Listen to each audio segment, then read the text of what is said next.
두 가지만 체크하고 하겠습니다. 자, 먼저 1번 건축 면적은 원칙적으로 건축물의 예벽, 만약 예벽이 없다면 예가 부분은 기둥의 중심선에 따른 것입니다. 중심선. 이렇게 예벽이 두께가 예벽 두께가 40cm다 그러면 40cm의 가운데가 20cm 들어가겠죠. 그걸로 둘러싸인 부분은 수평 틈으로 산정합니다. 만약 예벽이 없다면 예각 부분의 기둥의 지름이 40cm다 그러면 그 반지름이 20cm겠죠. 그것으로 둘러싼 부분은 수평 틈으로 산정합니다. 자, 그 정도 보시고 그 다음에 오른쪽 넘어옵니다. 바닥 면적이 시험에 잘 나오는데 바닥 면적.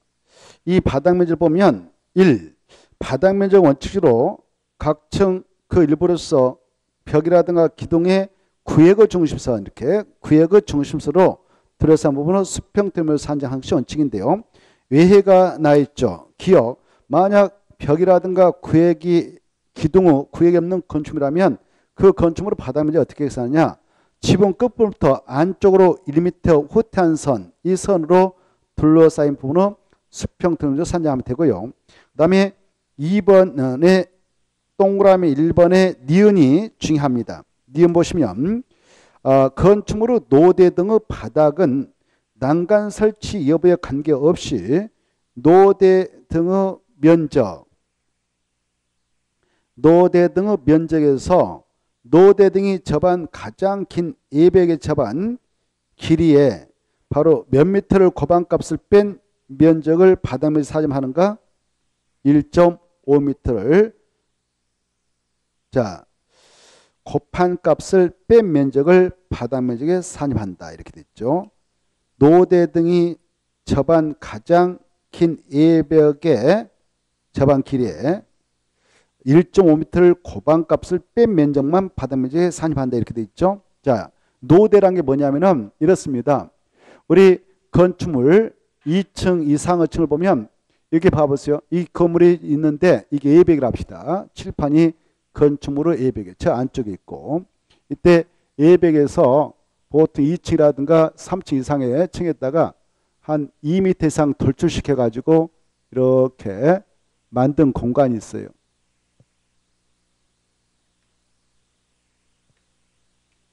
지금 이게 예벽입니다. 예벽. 예벽인데 예벽에서 한 이렇게 2m 정도 돌출시켰어요. 뺐단 말이에요. 뺐어. 빼가지고 이렇게 설치해서 여기에다가 뭐 에어컨도 설치하기도 하고 우리가 나가서 여기다 출입문 만들었다면 출입문 이렇게 나가도록 출입문 만들어 나가서 바람도 쐬고 그러잖아요. 이걸 뭐라고 한다고요? 노대라고 노대. 뭐란다? 노대. 이렇게 알겠죠? 그래 이 노대라고 하는 것이 바로 이 노자가 이슬로예요. 이슬이 오면 고스란히 여기 고이게 됩니다. 그래서 노대라고 그래요. 노자 뭐라고요? 이슬로. 이슬이 고인단 말이에요. 그래서 노대라고 하는데 노출됐단 말이에요. 이렇게. 여기 보세요. 그럴 때 이 노대 여기 봐봐요. 이건 이제 노대라는데 이 노대의 전체 면적 봐보세요. 노대의 전체 면적이 여기가 20m 정도 예벽하고 접하고 있고 여기는 2m. 그랬을 때 노대 전체 면적은 얼마로 계산하면 될까요? 전체 면적? 전체 면적은 2m 곱하기 20m 하면 되겠지 않겠습니까? 그렇죠? 그래 여기 봐봐요. 이 사각형 면적이 2m 곱하기 20m니까 얼마다고요? 40제곱미터가 되죠. 이때 이 40제곱미터라고는 노대 전체 면적은 바닥면 계산할 때 다 이걸 바닥 면적에 다 집어넣은 거 아니다 그 말이에요. 이거 바닥 면적으로 다 보지 않습니다. 다 보는 게 아니고 이 노대 전체 면적에서 이걸 빼자는 겁니다. 이거 빼고 나머지가 있으면 이거 나머지가 발생했다 그러면 이것만 바닥 면적으로 계산하자. 노대 면적은 이것만 바닥 보자. 이해돼요? 자 그러면 뭘 빼냐? 여기 봐봐요. 뭘 빼느냐? 노대 전체 면적에서 뭘 빼냐? 이거 빼자는 겁니다. 봐보세요. 지금 노대가 A벽하고 접하고 있는데 두 가지 길이 중 어디가 가장 길어요? 20m죠. 노대가 A벽하고 접하고 있는 길이 중 가장 긴 길이 20m. 20m에다가 몇 미터를 곱해주자? 1.5m.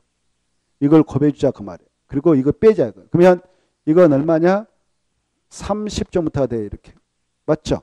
그러면 아까 전체 면적이 아까 40이었죠? 40에서 30.5m 빼면 얼마 남아요? 10.5m 남죠. 이것만 바닥 면적 계산할 때 포함시켜준다. 그 말이에요. 이해되죠?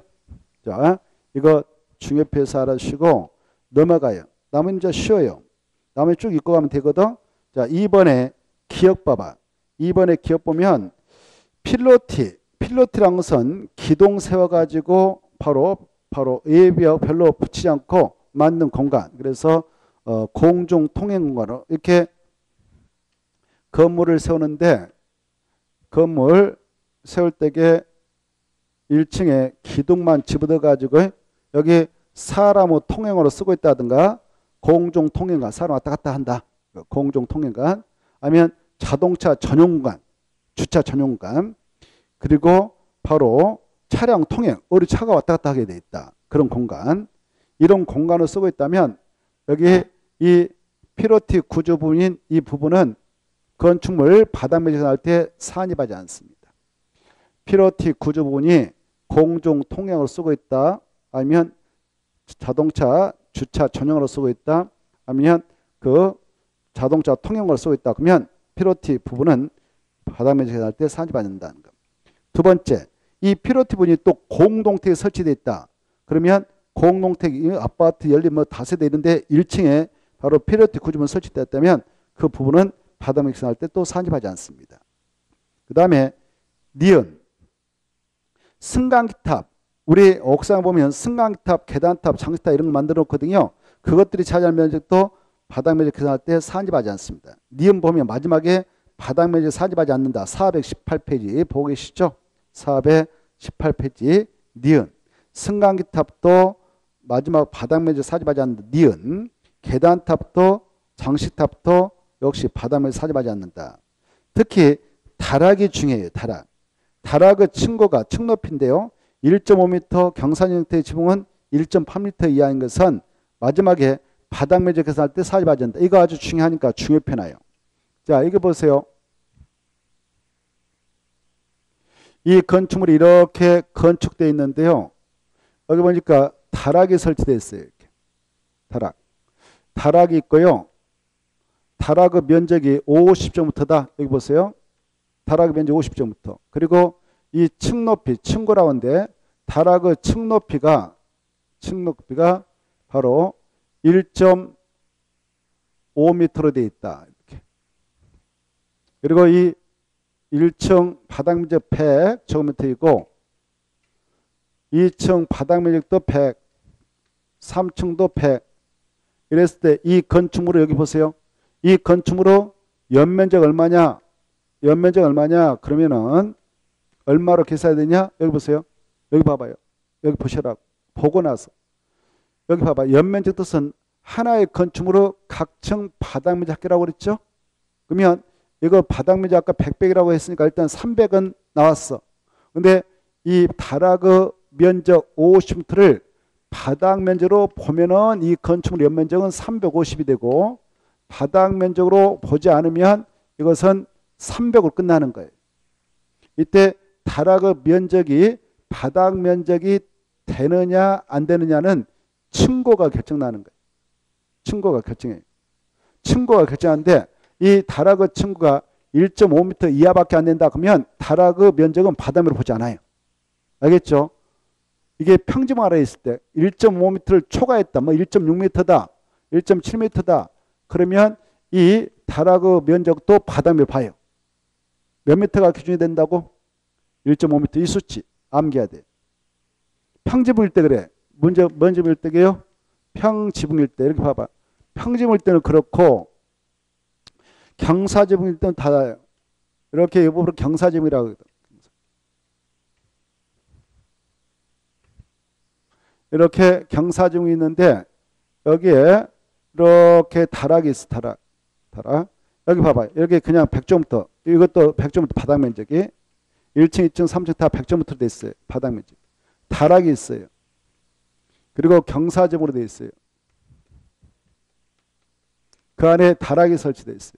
그래 이거 면적 다락 면적이 50제곱미터예요.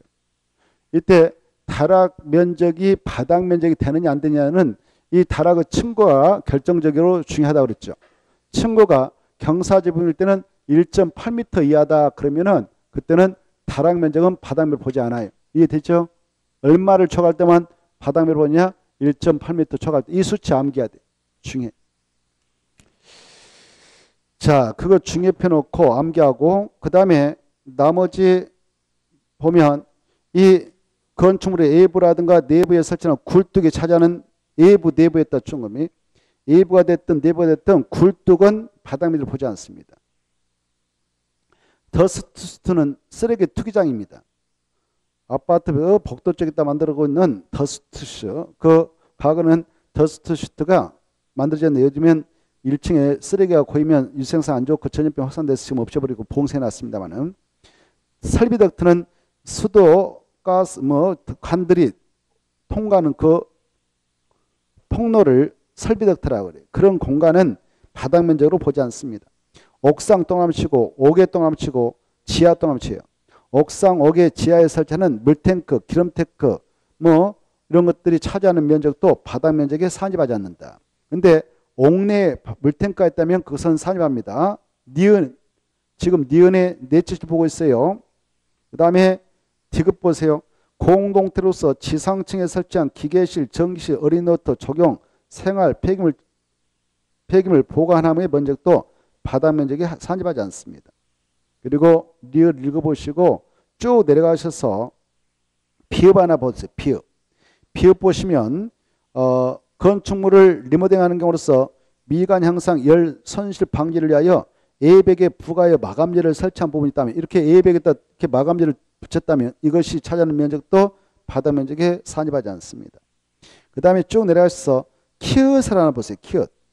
매장문화재 보호 조사에 관한 법률에 따른 현지 보존 및 이전 보존을 위하여 매장문화재 보호 및 전시에 전용되는 부분 현지 보존 및 이전 보존을 위하여 매장문화재 보호 및 전시에 전용되는 부분은 바닥 면적에 산입하지 않습니다. 그 다음에 오른쪽 넘으셔서 가로 4번은 꼭 읽어두시고 연면적 아까 했으니까 연면적은 하나의 건축물 각층 바닥면 합계한 거 용적을 산입시 연면적에서 제외하는 지주 PP가 있다는 거 지하층 지상 부속 용도의 주차장 마지막 피난 안전구역 또 마지막 대표공간 그따 줄 것이고 지주 PP 제 뭐뭐 제한다? 지주 PP 제 그 다음에 5번 건축 높이는 지표로부터 상단을 높여한다. 이 정도 보시고 넘어갑니다. 넘어가셔서 420페이지 바로 반전 높이 읽어두세요. 반전 높이는 천장 높이로 하는데 방어 바닥면부터 반작가로 한다. 이 정도만. 층고는 꼭 봐두셔야 돼요. 층고는 우리말로 층높이라 하는데요. 이 방어 바닥 구조체 이면부터 2층 바닥 구조체 이면까지 높여한다. 이렇게 봐보세요.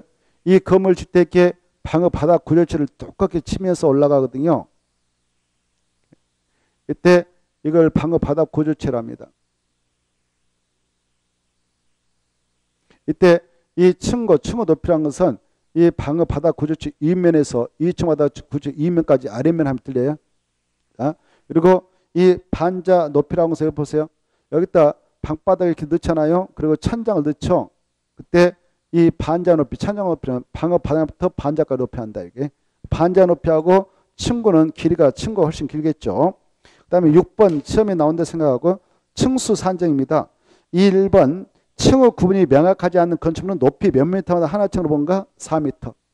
그리고 건축물이 부분에 따라 층수가 다른 경우는 그중 가장 많은 수를 그 건축물 층수 본다. 꼭 아시고 오른쪽 넘으셔서 지하층은 층수 산정할 때 지하입니다. 아까 했죠. 중요해요. 그리고 승강기타, 계단타, 망로, 장기타, 옥타 이런 것들은 옥상부로 하는데 옥상으로서 그 수평 토면적 합계가 건축 면적의 8분의 1밖에 안 된다. 그때는 옥상 부분은 층수 계산할 때 산입하지 않지만 주택법상 바로 전용 면적 85제곱미터 이하인 것은 6분의 1도 층수에 산입하지 않습니다. 그런 것은 참고로 보시고 특히 지하층은 건축물로 충성할 때 산입하지 않는다. 이거 꼭 받으십시오. 그거 꼭 시험에 나옵니다. 아까 A쪽에 동그란 1번, 2번 꼭 시험에 나온다 생각하고 그게 중요하니까. 자, 그 다음에 이제 421페이지 건축법의 적용 대상 물건으로서 건축물이 나오죠. 이 건축물의 뜻은 이미 우리가 했으니까 가볍게만 체크하고 넘어가겠어요. 이 건축물은 반드시 토지에 정착해 있는 공작물 중 뭐가 꼭 필수적으로 있어야 하냐? 지붕. 지붕과 기둥, 지붕과 벽, 지붕과 기둥, 벽이 있으면 건축물이 된다. 지하에 고가의 공작물에 설치하는 사무소도 공연장도 점포차고 창고도 건축물이다. 이런 건축물이면 건축법의 적용을 받겠습니다만은 그러나 2번 중요해요.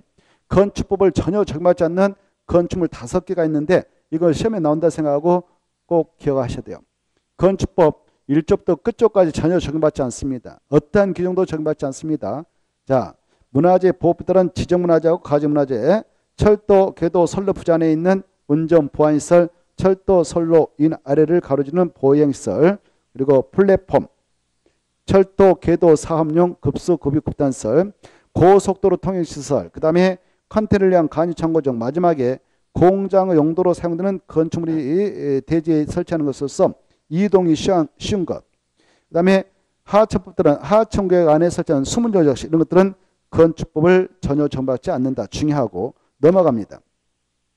넘어가서 이 공작물, 지붕이 없는 인공을 가해 제작한 시스템의 공작물은 축조할 때 신고해야 할 대상이 있는데요. 신고 대상 관련해서 박스 안에 옹벽과 담장, 강고탑, 강판, 이 태양 에너지를 위한 발전소 이 세 가지는 꼭 알아두십시오.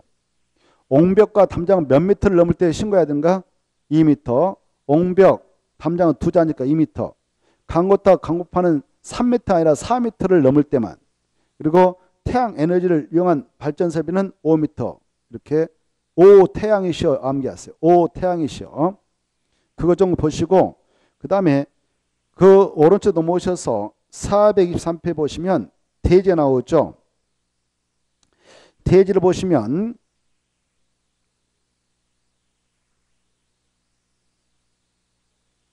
대지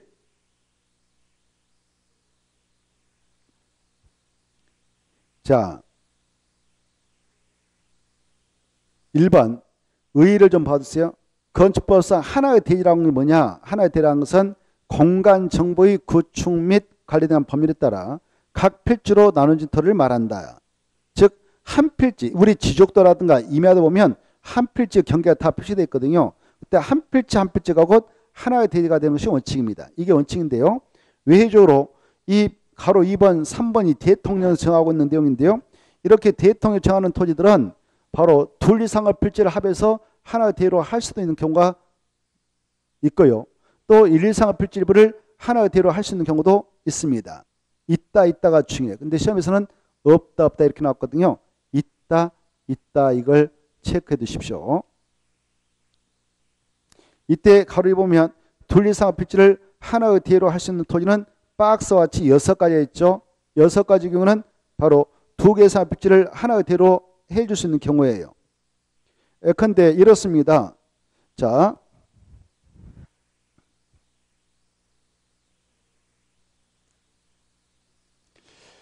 이렇게 지적도라든가 임야들을 보면 각각의 필지 경계가 딱딱 표시되어 있죠. 이렇게 도로가 있다.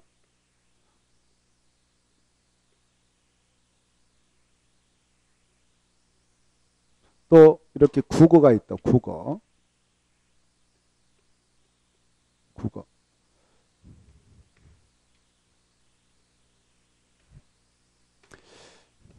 자, 그런데 이때 이 한 필지가 곧 이거 프로 한 필지라고 한 필지. 뭐라고 한다고요? 한 필지. 그래 이렇게 지적도에 딱 표시되어 있는 이 하나의 땅덩어리를 한 필지 이렇게 하죠. 그래 여기 보세요. 한 필지가 곧 하나의 대지가 되는 것이 원칙이다 그 말. 우리가 건물 칠 때 일반적으로 이렇게 건물 칠 때는 한 필지를 가지고 보통 이 면적 대비 건폐율을 적용해서 집지잖아요. 그래서 한 필지가 곧 하나의 대지가 되는 것이 원칙이다. 하나의 대지라는 것은 한 필지를 말한다. 이게 원칙이란 말. 이해돼요? 이게 한 필지를. 그러면 이 면적이 1000제곱미터다. 그러면 이 하나의 대지 면적 얼마냐? 그러면 1000제곱미터다. 그러면 되죠. 근데 건축법상에서는요. 이렇게 한 필지가 곧 하나의 대지로서 인정되는데 외적으로 두 필지를 하나의 대지로 인정해 줄 수 있는 경우도 있고 그래요.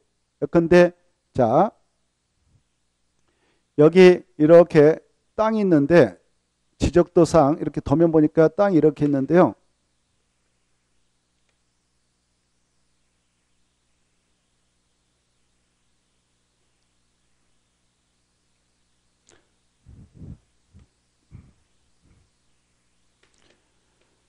이 땅 보니까 이것도 A 거고 A 거에 보니까 이렇게 A 거, A 거.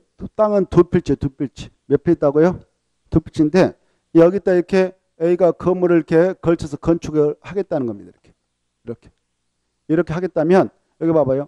이 땅하고 이 땅을 그냥 하나의 대로 인정을 해줄 수 있어요. 하나의 건축물이 걸쳐있게 되는 두 필지를 건축상 하나의 대로 인정을 해줄 수 있어요. 이렇게 합해가지고. 그러면 이게 만약 500제곱미터다. 이게 1000제곱미터다. 그러면 하나의 대지 면적은 1500이 되어서 1500 대비 건폐율을 정해서 건축물을 건축할 수 있도록 합니다. 그래서 여기 보세요. 하나의 건축물이 두 필지에 걸쳐서 건축될 때는 그 건축물이 건축되는 두 필지를 합해서 건축상 하나의 대로 해줄 수 있다 없다? 있어요. 이렇게 있다. 그런 경우도 있다. 이렇게. 자, 그 내용이 1번에 나옵니다. 하나의 건축물을 두 필지 이상에 걸쳐 건축하는 경우 그 건축물이 건축되는 각 필지의 토지를 합해서 하나의 건축법상 대로 인정을 해줄 수 있고요. 또 저 밑에 보면 4번 봐봐요. 주택법에 따라 사업계획서를 받아 주택과 부대 봉쇄를 건설하는 경우 건축하는 경우 여기 주택법상 사업계획서를 하나 받았다. 여기 보세요. 여기 보니까 여기 아까 이거 없다 생각하고 뭐 아파트 건설회사에서 여기 땅을 싹 사들여 버렸어. 싹 사들여 버렸어요. 일대 여기를 통째로 사들여 버렸어. 여기 보세요. 여기를 통째로 싹 사들여 가지고 여러 필지 있는데 국어까지 싹 사들여 가지고 바로 뭐 건설회사에 여기다 1000세대 아파트를 지겠다라고 사업계획서 작성해서 주택 부대 봉쇄를 여기다 넣겠다라고 승인을 받아왔어. 그러면 이걸 하나의 주택단위로 봐요. 주택법에서 이걸 하나의 주택단위라고 그래. 여기 봐봐. 하나의 주택단위인데 건축법에서는 이걸 싹 합해서 그냥 하나의 대지 면적으로 봐줘요. 이렇게. 그래서 이 면적 싹 해가지고 건폐율 용료를 정해서 건물을 짓도록 허용합니다. 이렇게. 이것도 하나의 대로 인정해줘요. 이렇게. 그 다음에 자, 그 동그라미 3번 봐보세요. 국토의 계획 및 법률에 따라 도시 군객 시설에 해당하는 건축물을 건축할 때 예컨대 여기다 폐기물 처서 예컨대 아까 이거 없다 생각하고 여기다 봐봐요. 폐기물 처서를 여기가 없다 생각. 여기다 폐기물 처서를 여기다 설치하겠다라고 도시 군가를 딱 결정을 했어. 그래서 폐기물 처서를 여기다 설치하려고 합니다. 그때 이게 네 필지에 걸쳤죠. 그때 네 필지 합해가지고 하나의 대로 인정을 해줄 수 있는 거예요. 그 다음에 저 밑에 5번 도로 집회 건축하는 건축물 이것은 지하상가 건축물이에요. 이 지하상가 건축물을 건축하려고 딱 결정했는데 여러 필지에 걸쳤어. 그때 그 지자체장이 그런 부지다라고 인정하면 그 건축물이 건축된 토지로 정해진 토지는 수필지가 포함됐다 하더라도 건축상 하나의 대로 인정해 줍니다. 그 다음에 동그라미 6번 이 건축법상 건축물을 건축하려고 할 때는 허가 신청 허가 받고 허가 떨어지고 나서 공사 들어가게 되고 공사 끝나면 사용할 때 사용승인을 신청해서 사용승인 받아야 사용할 수 있는데 사용승인을 신청할 때까지는 둘이서 필지를 하나의 필지로 합칠 것을 조건으로 허가를 받아갔어. 허가를 받아갈 때는 두 필지 뭐 세 필지였는데 아직 합병 안 됐단 말입니다. 근데 사용승인을 신청할 때까지는 합치겠다라고 했다면 그때는 그냥 하나의 대로 인정해서 건축을 받아갈 수 있습니다. 하나의 대로. 그때 다만 그 각 필지의 소재는 같아야 돼요. 다르면 안 돼요. 자, 이런 겁니다. 지금 이 땅하고 이 땅이 바로 A 거예요. A 거.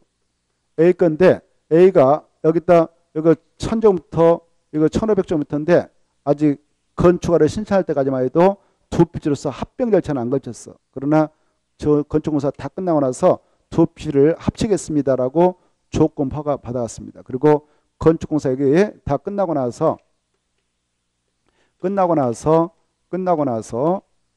바로 합치겠습니다 라고 했다면 이 소유자가 같을 때 한해서는 하나의 대로 인정을 해줄 수가 있어요. 건축법상.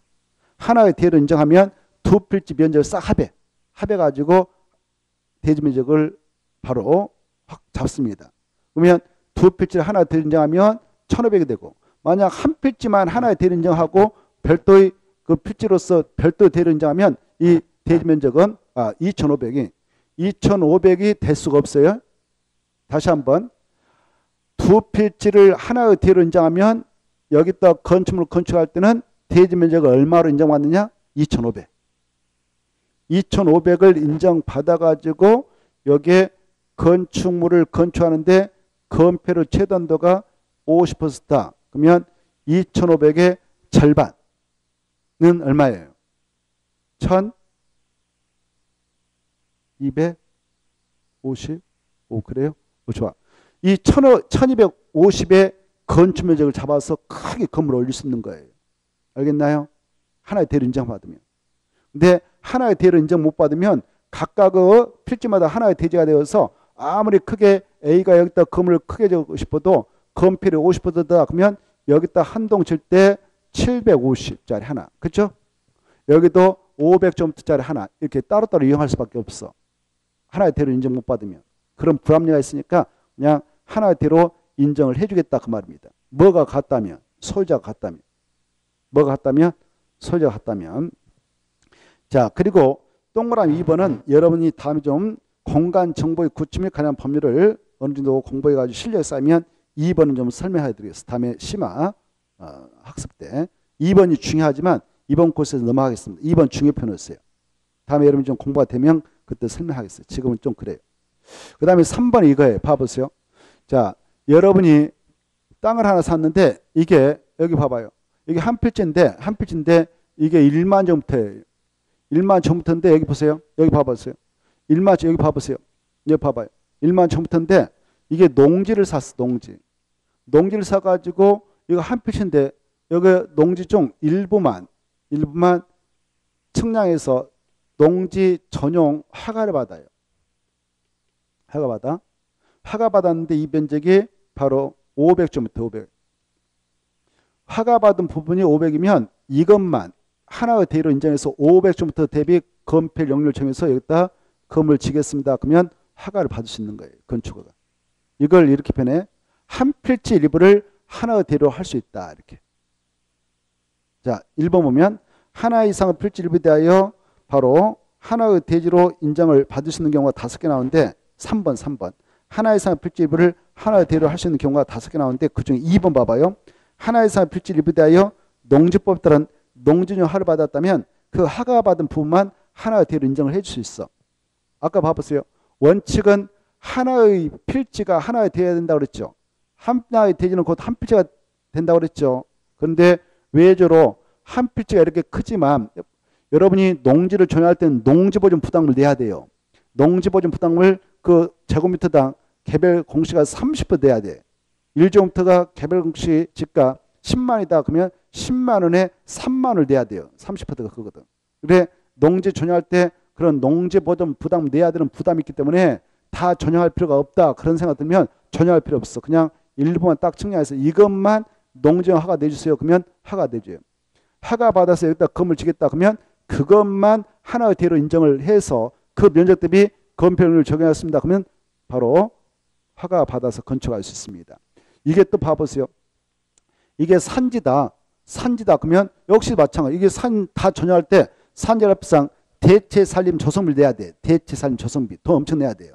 그래서 그 돈 내기도 복잡하고 그러니까 다 전용할 필요 없다. 산 봐봐요. 여러분 산 하나 사가지고 산 입구했다. 이 산을 관리하기 위한 관리사무소 하나 만들려고 한다. 그때는 그것만 측량해가지고 여기다 좀 산지용 허가 좀 내주세요. 그러면 허가 내줘요. 그래서 허가 받았던 부분이 500이다. 그러면 500만 하나의 대로 인정을 받을 수가 있다. 그 말입니다. 이해돼요? 또 이것도 봐봐요. 예컨대 여러분이 농지를 샀어. 여기 봐보세요. 농지인데 여기 봐봐요. 농지인데 두 필지 농지 샀어. 여기 전이고 답이에요. 면적은 다 합해서 1만 제곱미터예요. 근데 여러분이 여기다 건물을 지려고 할 때에 이 정도 500을 잡았는데 두 필지 걸쳤어. 두 필지. 두 필지 걸쳐가지고 일부만 농정허가 받았다 그러면 이것도 하나의 대로 인정을 받을 수 있는 거예요. 한 필지가 됐든 두 필지가 됐든 농정허가 받았던 부분을 하나의 대로 인정을 해줄 수가 있다. 일부만 하나의 대로 해줄 수도 있구나. 이렇게 좀 받으시고 나머지 통과해도 됩니다. 자, 그 다음에 이제 어떤 것들을 봐두냐. 425페이지 건축법의 적용 대상 행위가 나오죠. 찾았나요? 적용 대상에는 우리가 지난번에 자세히 팠죠. 팠어요? 안 팠어요? 팠을 거예요. 그래서 이번 코스는 지나가겠어요. 자, 그 다음에 넘어가시고 그 다음에 대손도 지난 코스에 봤고 427페이지 건축물 용도 분류도 지난 코스에서 자세히 봤으니까 통과하고 쭉 넘어갑니다. 체크가 됐죠? 됐어? 안 됐어요? 됐죠?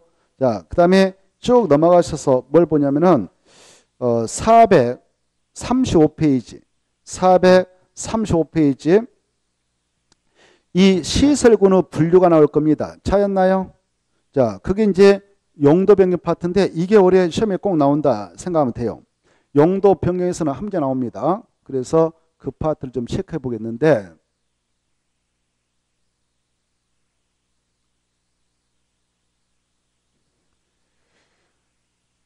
자, 435페이지 표 위에 있죠. 시설군 세부용도 그 위에다가 한 말 써놓으세요. 그 표는 건축물 용도 변경 시 적용되는 표예요. 그래, 용도 변경 시 적용되는데 용도 변경할 때는 우리가 이렇게 그 시설군이 9개 있는데요. 밑으로 내려가면서 용도 변경하는 경우가 있고요. 이걸 그럴 때는 신고만 하면 돼요. 신고. 그리고 이렇게 9개 시설군인데 밑에 있는 시선이 위로 올라가면서 용도 변경한다. 그때는 허가 받아야 돼요. 그 다음에 이렇게 같은 시설군에서 용도 변경한다. 그때는 허가 받지 않습니다. 신고도 하지 않습니다. 그냥 건축물 대장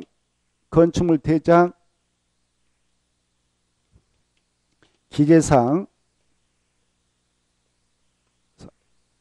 변경 신청만 하면 돼요.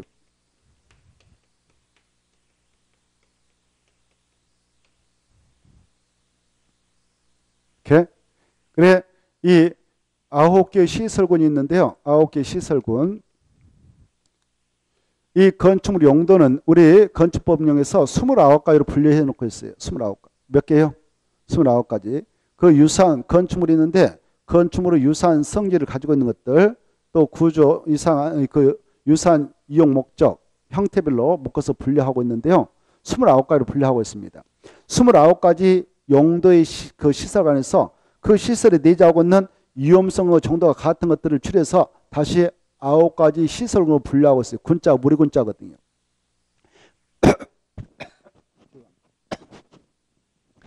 이때 9개 시설군과 그에 따른 29개 세부 용도군의 짝지가 나오죠. 이 표를 암기해야 용도변경의 문제라면 풀 수 있어요. 9개 시설군은 위에 있으면 상위 시설군이고요. 밑에 가면 갈수록 하위 시설군이 되겠는데 위에 있는 시설일수록 그 시설에 내재하고 있는 위험성의 정도는 큰 것들입니다.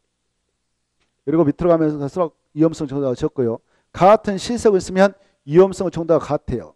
이때 그래서 이 순서를 암기하는 것 중요해요. 위에 있으면 위험성 정도가 큰 거니까요. 9가지 시설군은 두 문자 따서 기억하십시오. 자산, 전문, 영교, 건축구 이거 했죠? 했을 거예요. 그렇죠? 했어요. 그래 자산 전문 영교 건축구 이거 순서대로 기억하시고요. 그 다음에 봐보세요. 이 자동차 관련 시설군에 해당 용도가 뭐가 있냐. 이것도 짝짓기해서 암기해야 돼. 이렇게 암기하세요. 자자, 산, 운창, 공이, 참여장,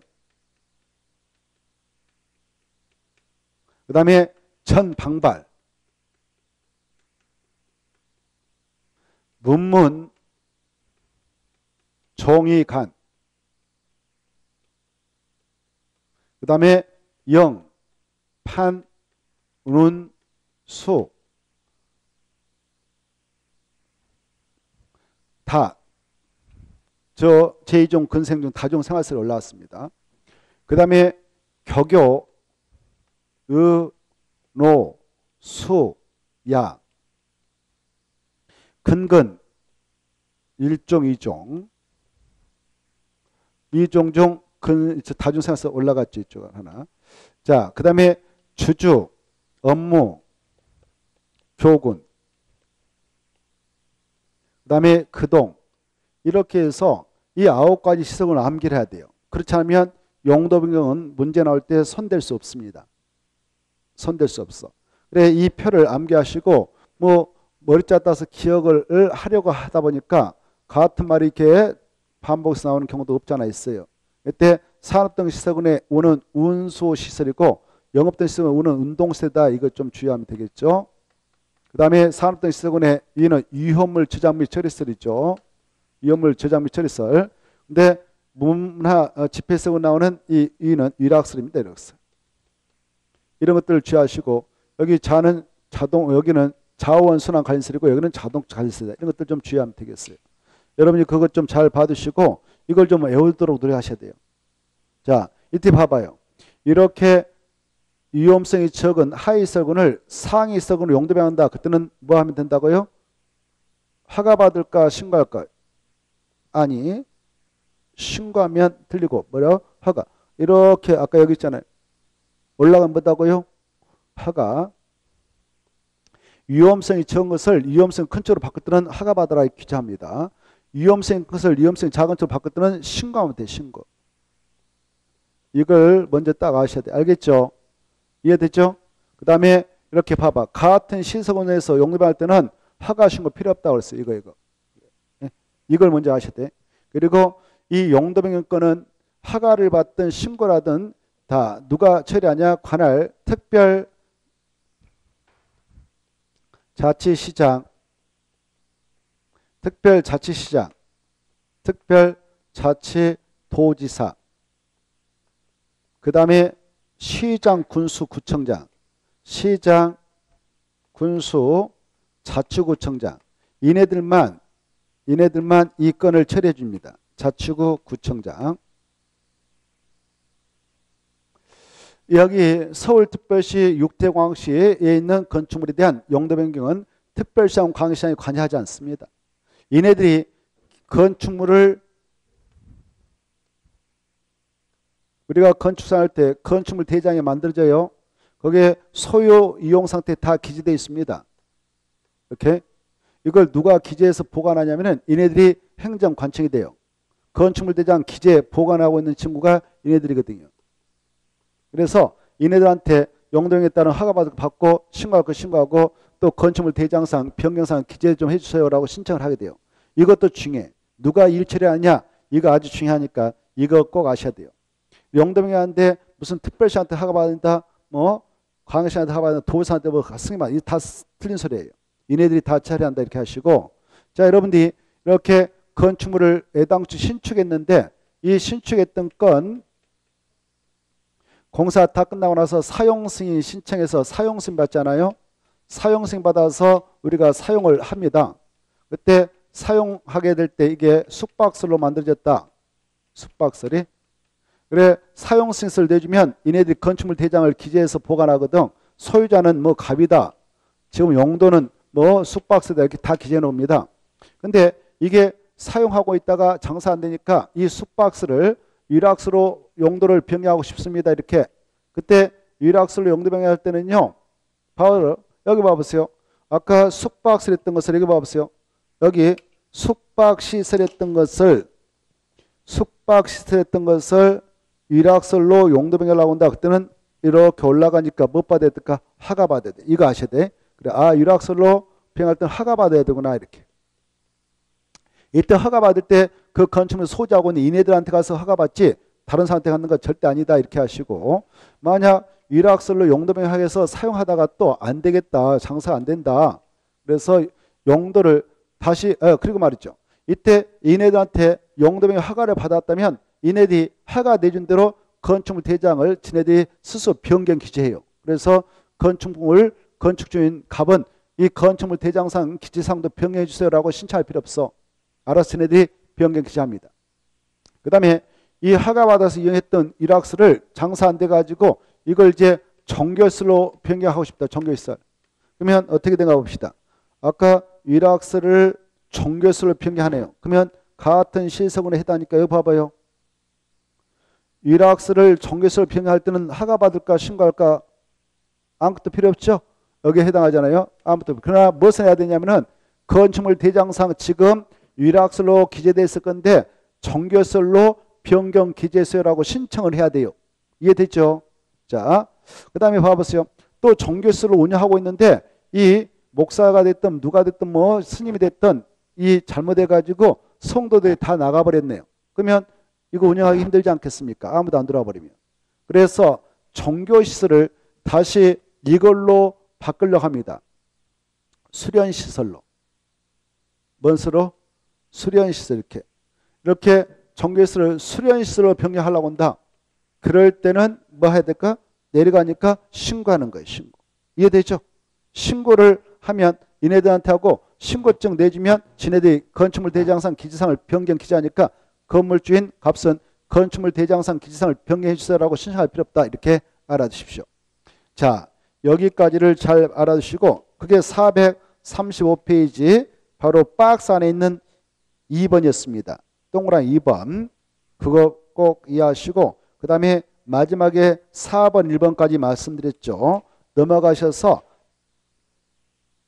저기 5번을 하나 보죠.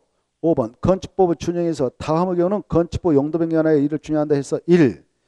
허가 신고 대상 경우로서 용도 변경을 보는 바다면 잡기가 100종부터 이상인 경우에는 사용승인에 관해서는 사용승인 규정을 준용한다 이렇게 돼 있네요. 자, 이게 무슨 말이냐? 여기 보세요. 이 용도 변경할 때 신고하고 용도 변경했던 허가받아서 용도 변경했던 용도 변경했던 바닥면 잡기가 100종부터 이상이다. 그러면은 사용할 때 사용 승인을 받아야 돼요. 뭘 받아야 된다? 사용 승인. 그 말이에요. 다만 용도 변경하는 보는 바닥면 잡기가 500종부터 미만으로서 대수선 공사가 수반되지 않았다면 그러하지 아니하다. 그러하지 아니하다 그 말은 사용 승인 받지 않고 사용할 수 있다 그 말이에요. 그것도 써버려. 그러하지 아니하다 그 말을 밑에다가 사용 승인을 받지 않고 사용할 수 있다.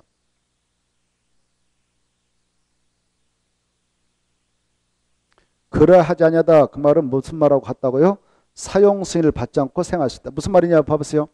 여기 아까 조금 전에 그랬잖아요. 여기 봐봐요. 신고 마치고 아니면 허가 받아서 용도 변경했는데 그 바닥면 잡기가 100종부터 이상이다 그러면 사용하려면 사용 승인 받아라 했는데 외해가 있어. 이때 100종부터 이상은 이상인데 그 대송공사가 수반되지 않았어. 대송공사를 하지 않았어요. 그랬는데 이 면적이 500종부터 미만밖에 안 된다. 그때는 사용 승인 받지 않고 사용해도 된다 그 말입니다. 그 다음에 2번. 2번 이거예요. 허가 대상일 때만 적용됩니다.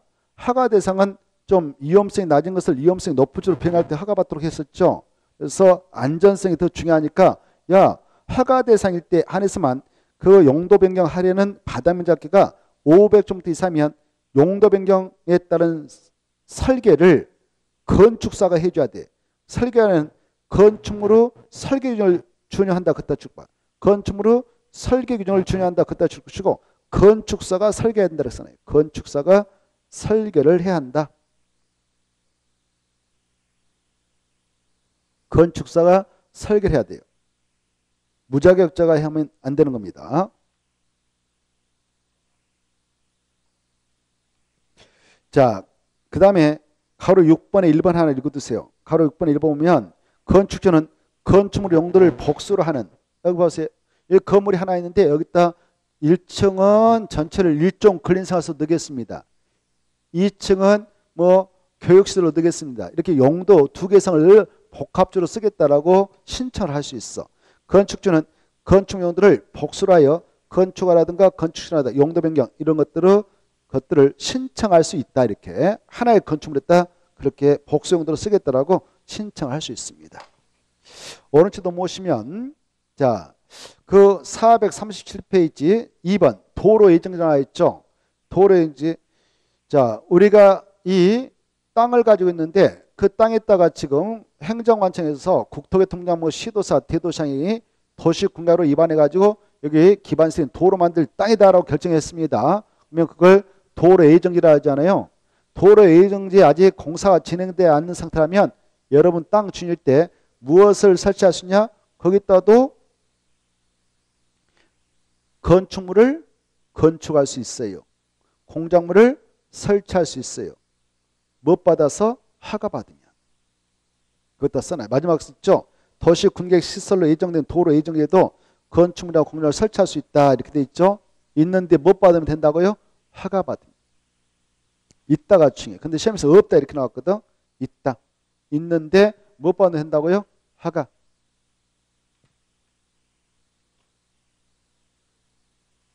허가 받으면 할 수 있어요. 그때 허가 요건은요. 거기다 써놔. 449페이지 참조. 440 거기다 써놔. 449페이지 참조. 그래 449쪽 한번 볼래요?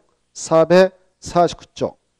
449쪽 보면 가선축물해 가지고 허가 대상 가선축물 나올 겁니다. 찾았나요?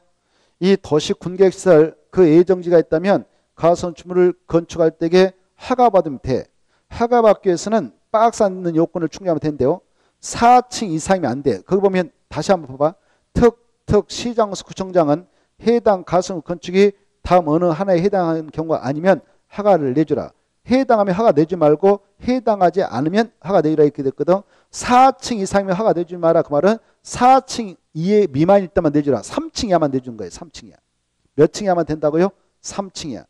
그리고 동그라미 3번 구조라든가 전치관 설치 목적 다른 시설 설치 필요성에 관하여 다음의 기준을 범위해서 조례가 정하는 바에 따르지 아니하면 허가 내지 말고 따르면 내주라. 어떻게 하면 되냐? 1. 철근 콘크리트 철근 콘크리트가 아닐 것. 그러면 허가 내줘요.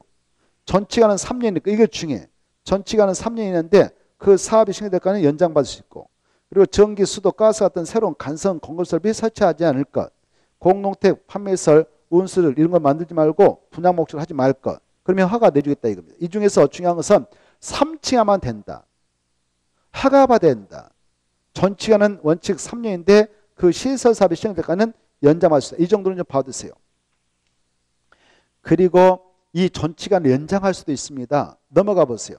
넘어가서 보면 전치관 연장할 수 있는데 451페이지 보면 바로 가선천으로 전치관 연장해서 연장 통지를 해줘야 너 연장하고 싶으면 연장해라라고 그 허가됐던 턱턱 시장수 구청장이 전치관 만료 30분 가지고 그 가선 건축에 알려줍니다. 그러면 연장하고 싶으면 가로 2번을 건너가서 동그라미 1번 박스 안에 허가대상 건축물은 전치관 만료 14일 전까지 연장 허가 신청서 되면 계속 연장해서 사용할 수 있어요. 언제? 그 사업이 시행될 때까지. 이 정도 보시고 다시 앞으로 가셔서 438페이지 438페이지 보면 건축물의 건축 절차가 나와 있죠. 찾았나요? 이 건축물의 건축 절차는 잠시 쉬었다가 쭉 살펴보도록 하겠습니다. 쉬었다 하죠.